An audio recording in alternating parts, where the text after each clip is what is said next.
देखो हेलो दोस्तों, आप लोगन के सामने लाभ और हानि का टॉपिक है। इस सवाल को हम दो विधि से लगा सकते हैं। सबसे पहले आप लोगन के सवाल क्या करने हैं, ध्यान पूर्वक पढ़ने हैं। ठीक है, ध्यान पूर्वक पढ़ने हैं तो ध्यान पूर्वक पढ़ो। ठीक है, 10 रुपये में 11 की दर से वस्तुएं खरीदता है, मतलब 11 वस्तुओं का, जो फर्स्ट विधि बता रहे हैं हम आपके, 11 वस्तुओं का क्रय मूल्य कितना है, 10 रुपये है। कितना, 10 रुपये है। तो एक वस्तु का क्रय मूल्य कितना होगा, जरा आप बताएंगे। 10/11, 10/11 रुपये। इसी प्रकार से हम लोग 10 वस्तुओं का विक्रय मूल्य भी निकाल लेंगे। ठीक है, 10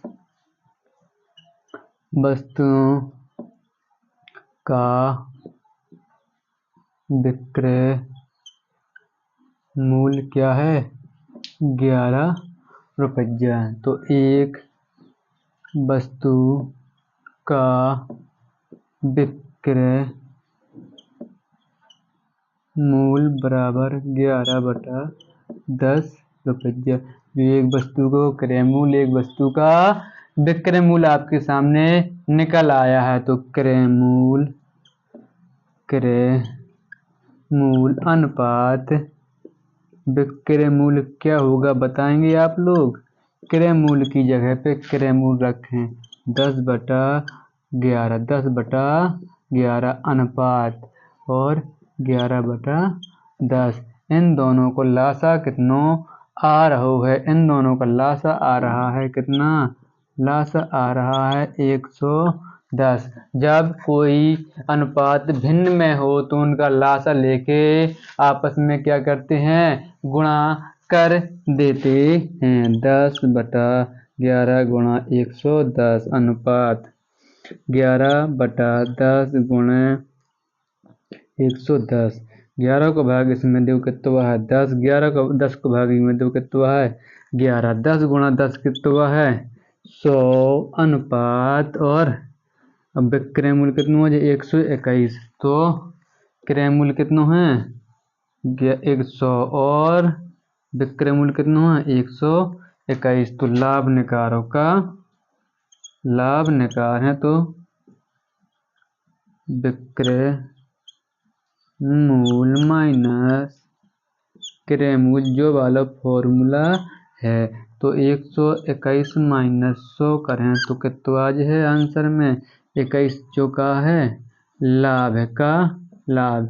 और लाभ प्रतिशत आपको निकालना है। लाभ प्रतिशत निकाल लेंगे तो लाभ गुणा 100/क्रय मूल्य। लाभ कितना है 21 गुणा 100/क्रय मूल्य कितना है, क्रय मूल्य जो है क्रय मूल्य कितना है 100। ठीक है, 100 से 100 का हो जाए कट जाए तो 21% का आज है लाभ आ जाए। ठीक है, इतनी बात आप लोगन के समझ में आ गई हो। ठीक है, आशा करते हैं कि फर्स्ट विधि, इस वाले सवाल की फर्स्ट विधि आपके समझ में आई। सबसे पहला 11 वस्तुओं का क्रय मूल्य कितना 10 रुपया है, और 10 वस्तुओं का विक्रय मूल्य कितना है, 10 वस्तुओं का विक्रय मूल्य कितना है 11 रुपया। तो एक वस्तु का क्रय मूल्य 10/11 हो जाए, एक वस्तु का विक्रय मूल्य 11/10 हो जाए। फिर इनको अनुपात का में आ जाए, भिन्न में आ जाए अनुपात। तो भिन्न के अनुपात के नियत मान में, मतलब एक यूनिट वैल्यू में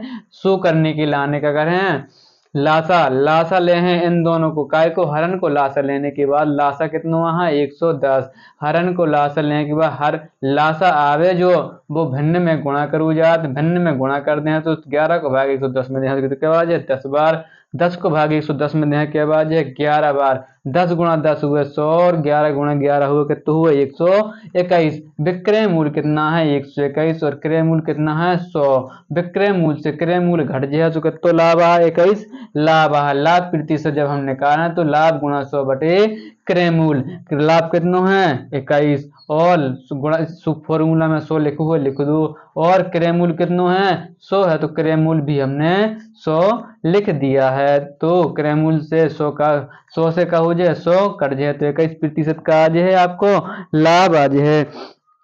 अब आप क्या करना है, एक दूसरी विधि भी देखने हैं, ठीक है। यहाँ पे आपके क्या करना है, रुपए लिखने और इतने दर लिखने। क्रय मूल में जितने रुपये खर्च भए हैं वे लिख दो, ठीक है। क्रय मूल में जितने रुपये और विक्रय मूल में जितने रुपये खर्च हैं सो वे लिख दो। आगे बात समझ में।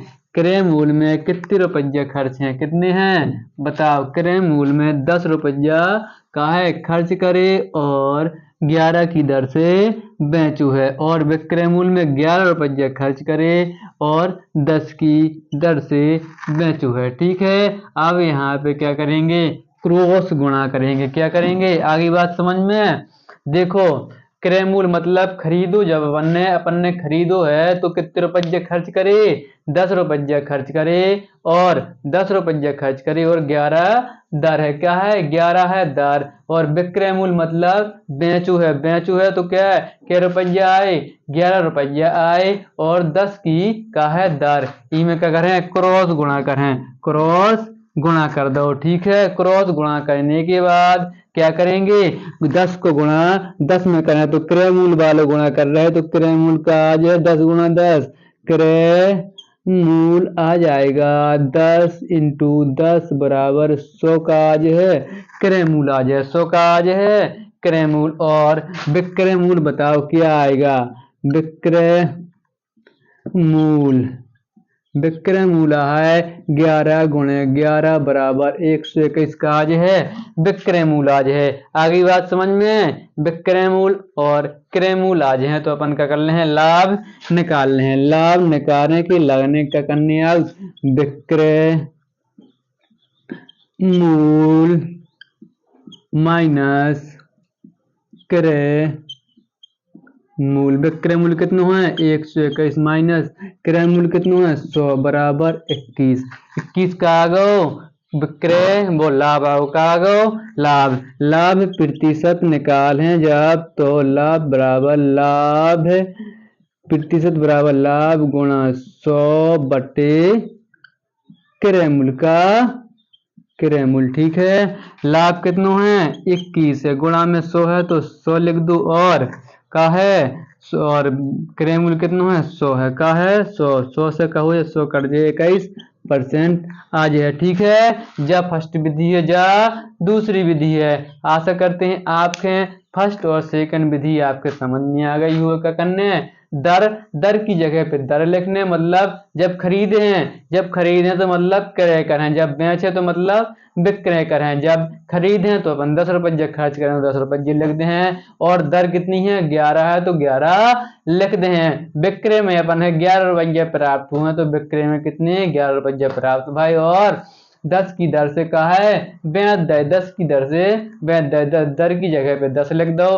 क्रय मूल जब हम इनको आपस में का क्रॉस गुणा करें 10 को गुणा 10 में करें तो 10 गुणा 10 बराबर 100, क्योंकि क्रय मूल की साइड से अपन गुणा कर रहे हैं तो क्रय मूल लिख रहे हैं और विक्रय मूल की साइड से गुणा कर रहे हैं तो विक्रय मूल लिख रहे हैं। विक्रय मूल 121 आओ क्रय मूल 100 आगो लाभ बराबर विक्रय मूल माइनस क्रय मूल। विक्रय मूल 121 हो क्रय मूल 100 है, 121 में से का 100 घटे 121 का आज है जो लाभ। लाभ प्रतिशत निकालना तो लाभ गुणा 100 बटे क्रय मूल। लाभ कितना है 21 रख दो 100 को 100 रख दो और क्रय मूल कितना है 100 है। 100 से 100 कर जाए 21% का आ जाए आपको आंसर आ जाए। ई वाली विधि से भी 21% का आ रहा हो लाभ आ रहा हो, ई वाली विधि से 21% का आ रहा हो लाभ आ गो। इतना आपको समझ में आगे होगा, ठीक है।